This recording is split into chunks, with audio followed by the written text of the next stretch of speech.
The vanishing and the wait. The galaxy had learned to live with ghosts. Dr. Kelris stood at the observation deck of the research station, staring at the empty coordinates where Earth should have been. 500 years had passed since the day an entire solar system simply ceased to exist, yet the mystery still haunted every species in the known universe. Kelris was a Torvan, a species known for their meticulous nature and exceptional memory. His silver skin reflected the starlight as he reviewed the same data he had examined countless times before. Behind him, holographic displays showed the last known images of the Sol system. A bright yellow star, 8 planets orbiting in perfect harmony. One of them, the third from the sun, had been home to a species called humans. The research station hung in empty space, a monument to the unexplained. Kelris had spent the last 20 years of his life here, studying the void where Earth once lived. He was not alone in his obsession. Across the galaxy, thousands of scientists from dozens of species worked on the same puzzle. What had happened to humanity? The disappearance had been sudden and complete. A merchant vessel passing through the sector had recorded normal readings. 3 days later, when a patrol ship arrived for routine inspection, there was nothing. No debris, no radiation, no gravitational signature. The Sol system had vanished as if it had never existed at all. Kelris walked slowly through the archive room of the station. The walls were lined with human artifacts, precious items salvaged from their colonial outposts and trade stations before the vanishing. A worn book with pages of pressed plant fiber. A device they called a smartphone, its screen dark and silent. A child's toy, a stuffed animal with button eyes. Each item told a story of a species that had been vibrant, curious, and impossibly creative. Dr. Kelris, the voice of his assistant, Mira, broke through his thoughts.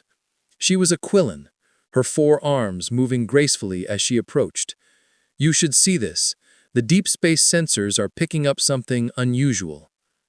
Kelris felt his heart skip. What kind of unusual? Energy readings. Massive ones. At the exact coordinates of the old Sol system. He moved faster than he had in years, rushing to the main control room. The screens showed data that made no sense. Space itself was rippling at the location where Earth had disappeared. Energy levels were climbing exponentially. The readings looked like nothing in any database.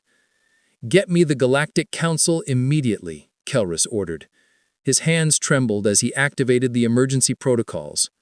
Around the galaxy, similar sensors were detecting the same anomaly. Within hours, the situation had escalated to the highest level of alert. The Galactic Council convened in emergency session for the first time in a century. Representatives from 40 species gathered via holographic link, their faces showing the same mixture of fear and hope that Kelris felt. Admiral Torex of the Viren military stood at attention, his reptilian features set in grim determination. "The anomaly is growing," Torex reported.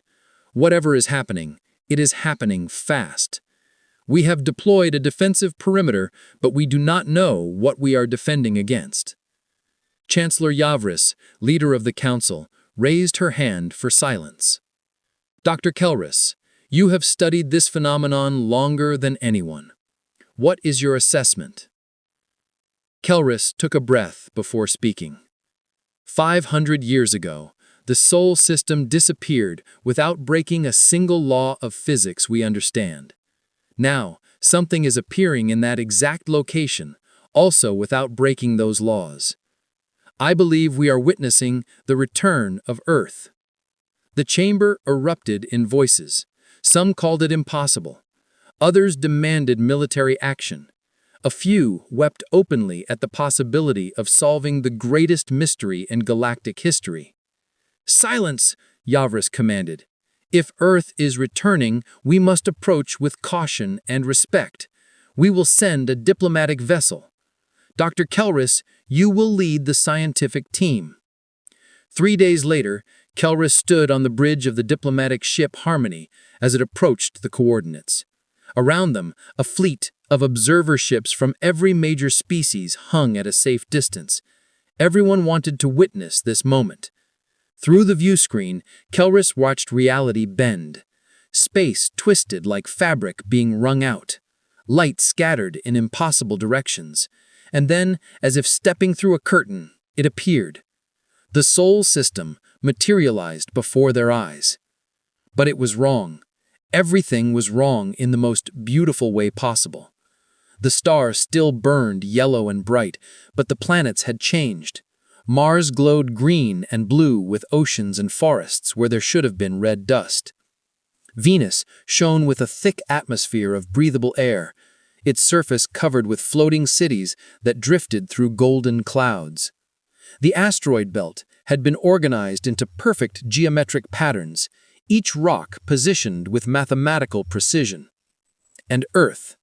Earth was wrapped in structures that looked like living light. Orbital rings pulsed with soft energy. The planet itself seemed healthier than any world Kelris had ever seen. The oceans were a deeper blue. The forests were a brighter green. Even from space, he could see that something fundamental had changed.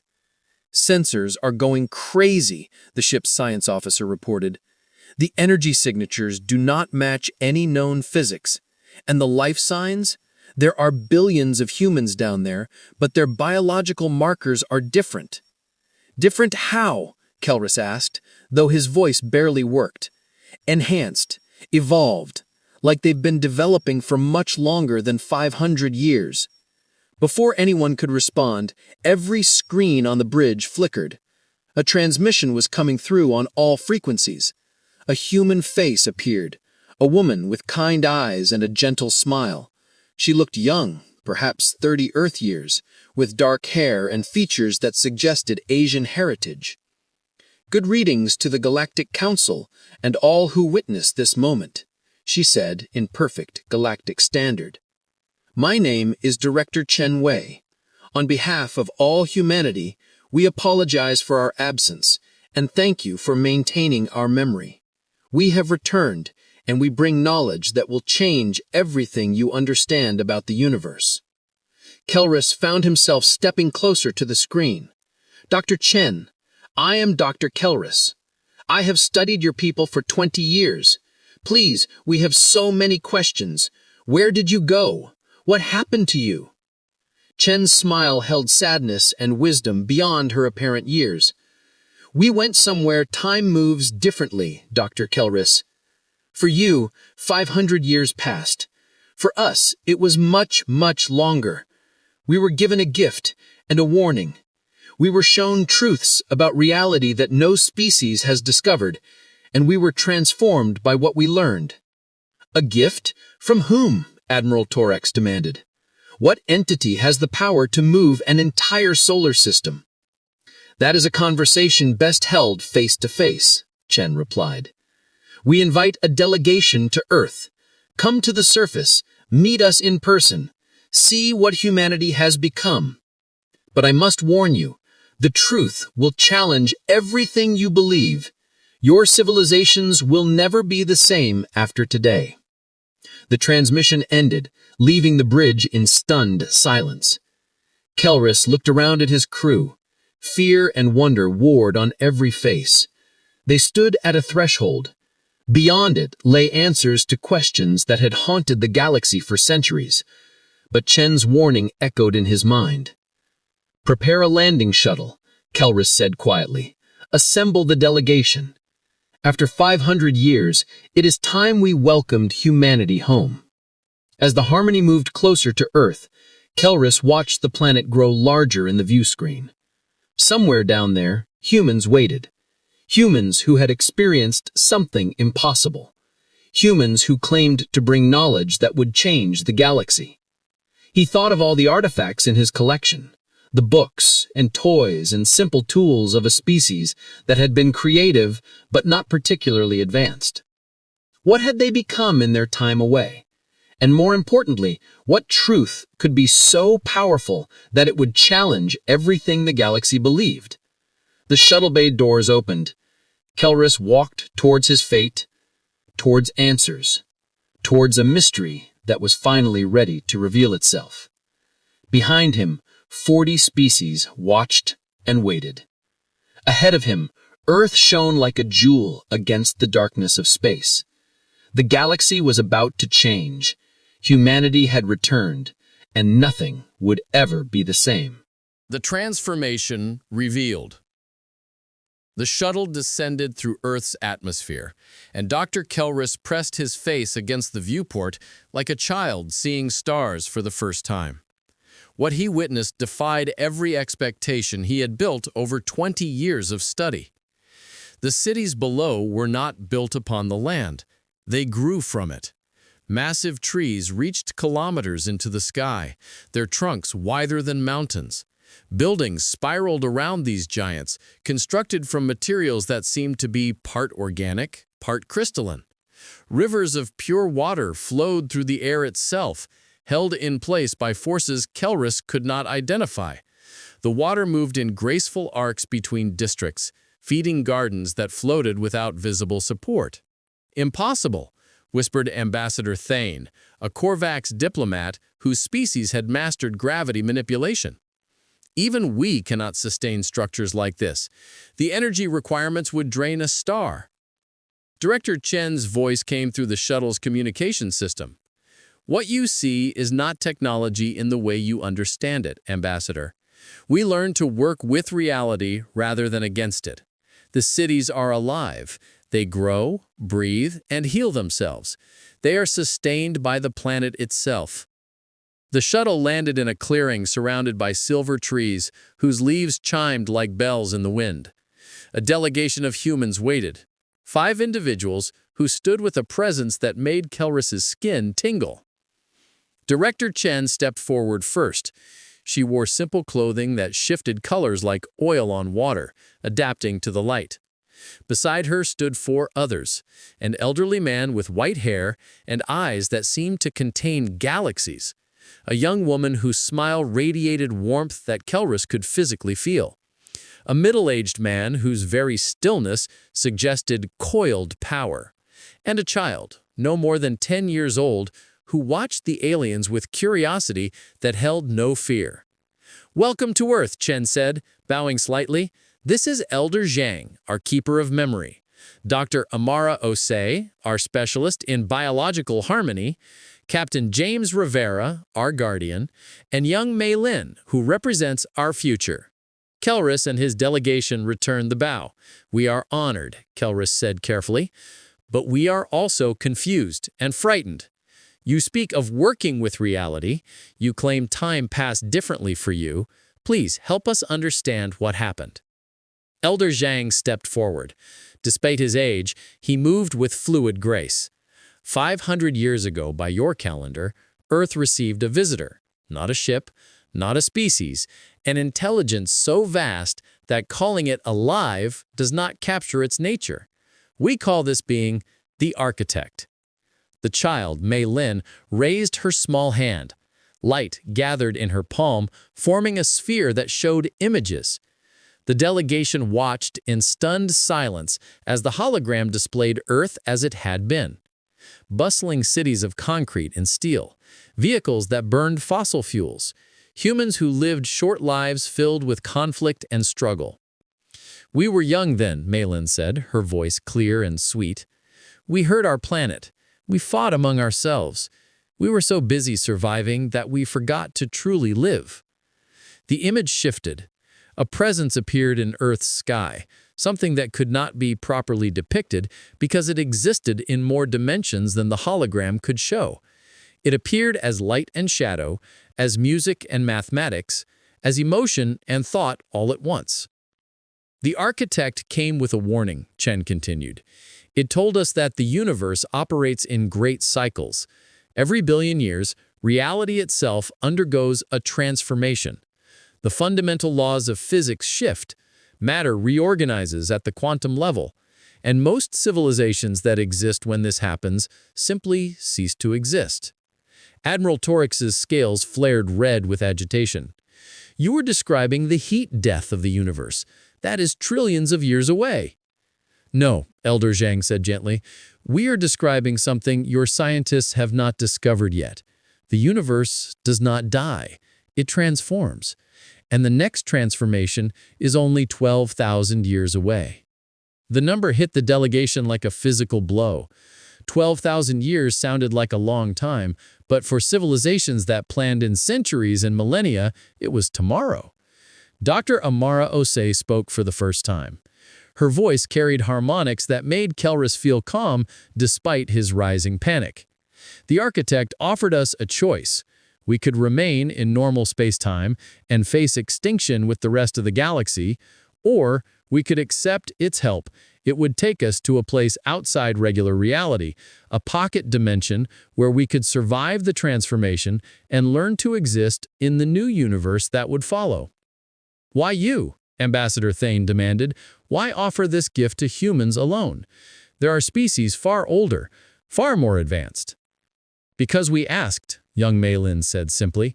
The architect had been watching many species. It offered the choice to several civilizations.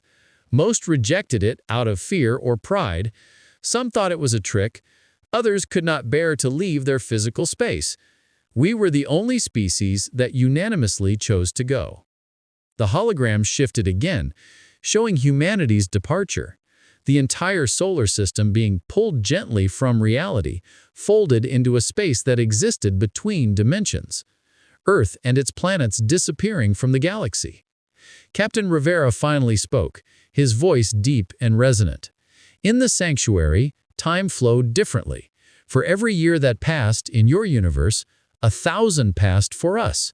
Your 500 years were our 500,000. The silence that followed was absolute. Kelris filled his mind struggling to process the information. 500,000 years, entire species had risen and fallen in less time. The humans before him were not descendants of the people who had vanished. They were those same people, transformed by time beyond measure. "What did you do for 500,000 years?" Kelris whispered. Chen smiled. "We evolved. Not just our bodies. Though you will notice we are healthier, stronger, longer-lived, we evolved our minds, our consciousness, our understanding of reality itself. The architect was our teacher, but we were eager students." Dr. Osei gestured, and the group began walking toward one of the great tree cities. As they moved, Kelris noticed details he had missed. The humans did not just walk, they flowed. Their movements were too graceful, too efficient, and sometimes, just for a moment, they seemed to blur at the edges, as if not entirely solid. "We learned to touch the spaces between atoms," Osei explained, noticing his stare. "We discovered that consciousness and matter are not separate things, but different expressions of the same fundamental reality. We can reshape ourselves at will. Though we prefer to maintain our human form, it reminds us of where we came from." They entered the city, and Kelris gasped. Inside the great tree, chambers opened like flowers. Humans moved through the spaces, some walking, some floating, some simply appearing from one location to another. Children played with constructs of pure light. Elders sat in meditation, their bodies glowing softly. Everyone seemed connected to everyone else in ways Kelris could sense but not understand. "You are reading our emotional states," Elder Zhang said kindly. "That is good. It means you are already beginning to adapt. We have learned to communicate on multiple levels simultaneously. Words, emotions, intentions, all flowing together. It makes deception impossible and understanding complete." Ambassador Thane looked around nervously. "This is overwhelming. You have become something beyond what we can comprehend. Why return? Why not stay in your sanctuary and leave the galaxy to its fate?" Chen led them to a platform that overlooked the city. From here, they could see the entirety of Earth spread below. Every continent was green and thriving. The oceans were clean and full of life. The air itself seemed to sing with health and vitality. "We returned because we are still human," Chen said softly, "and humans do not abandon their friends. When the architect told us about the coming transformation, we asked if other species could be saved. It said yes, if they were willing to learn, willing to change, willing to trust. She turned to face the delegation directly. We came back to offer you what was offered to us. Not just survival, but transformation. Evolution, a chance to become something greater while remaining who you are. We have 12,000 years to prepare the galaxy. It will not be easy. Many will refuse out of fear, but for those willing to try, we will teach everything we have learned. Captain Rivera added, "We have already begun terraforming the other planets in our system, Mars, Venus, even the moons of Jupiter. Each will become a sanctuary where different species can learn and evolve at their own pace. We can create pocket dimensions for those who need more time, just as the architect did for us." Young Mei Lin skipped over to Kelrus and took his hand. Her touch was warm and sent a tingle through his body. "Do not be afraid, Dr. Kelrus. You spent 20 years trying to understand us. Now we will help you understand everything. The universe is so much bigger and more beautiful than anyone knows. We want to share that beauty with you." Admiral Torax shook his head. "This is too much. You are asking us to trust beings who have become practically gods.